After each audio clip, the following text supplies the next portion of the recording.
ভারত সফররত আফগানিস্তানের তালেবান সরকারের পররাষ্ট্রমন্ত্রী আমির খান মুত্তাকির নারী সাংবাদিক বর্জিত সংবাদ সম্মেলন নিয়ে তীব্র সমালোচনা শুরু হয়েছে। কংগ্রেস নেত্রী প্রিয়াঙ্কা গান্ধী ভদ্র ও তৃণমূল কংগ্রেসের মহুয়া মৈত্র সহ ভারতের বহু রাজনৈতিক ও সাংবাদিক মহল এই বৈষম্যের বিরুদ্ধে সরব হয়েছেন। তাদের প্রশ্ন, ভারতের মাটিতে কিভাবে এমন নারী বিদ্বেষী আচরণ বরদাস্ত করা হলো, আর কেন সরকার কোনো প্রতিবাদ জানালো না। শুক্রবার নয়াদিল্লিতে আফগান দূতাবাসে মুত্তাকির সংবাদ সম্মেলন ঘিরেই শুরু হয় বিতর্ক।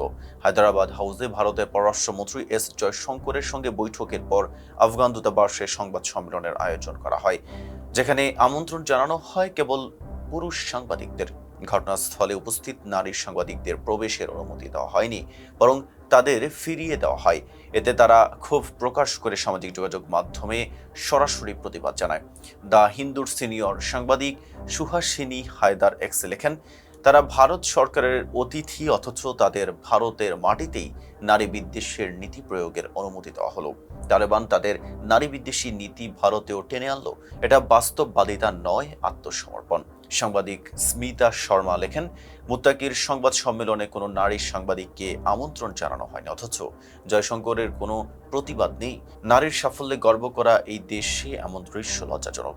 বিজেতা সিং ও গীতা মোহন সহ আরও কয়েকজন সাংবাদিক পুরুষ সহকর্মীদের সমালোচনা করেছেন। তাদের মতে পুরুষ সাংবাদিকদের উচিত ছিল সংহতি প্রকাশ হিসেবে সংবাদ সম্মেলন বর্জন করা।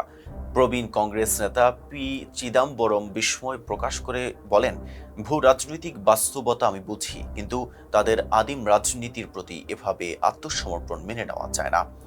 পুরুষ সাংবাদিকদের উচিত ছিল প্রতিবাদে অংশ নেওয়া। কংগ্রেস মুখপাত্র শামার রহমান প্রধানমন্ত্রী মোদী ও পররাষ্ট্রমন্ত্রী জয়শঙ্করকে উদ্দেশ্য করে লেখেন, আমাদের দেশে এসে তাদের মতো চলতে দেওয়ার জন্য মোদী ও জয়শঙ্করের লজ্জিত হওয়া উচিত। সমালোচনার মুখে ভারতের পররাষ্ট্র মন্ত্রণালয় জানায়, ওই সংবাদ সম্মেলনের সঙ্গে তাদের কোনো ভূমিকাই ছিল না। দেখো, তালেবান সরকারকে ভারত এখনও আনুষ্ঠানিক স্বীকৃতি দেয়নি। তবু হায়দরাবাদ হাউসে ভারতের সঙ্গে বৈঠক শেষে আফগান দূতাবাসে মুত্তাকির সংবাদ সম্মেলন হয়, যেখানে আফগান পতাকা টেবিলে রাখা ছিল, ভারতীয় পতাকা সেখানে অনুপস্থিত ছিল। এতক্ষণ সাথে ছিল মেহেদী হাসান। ফেস দ্য পিপলের সাথে থাকার জন্য ধন্যবাদ।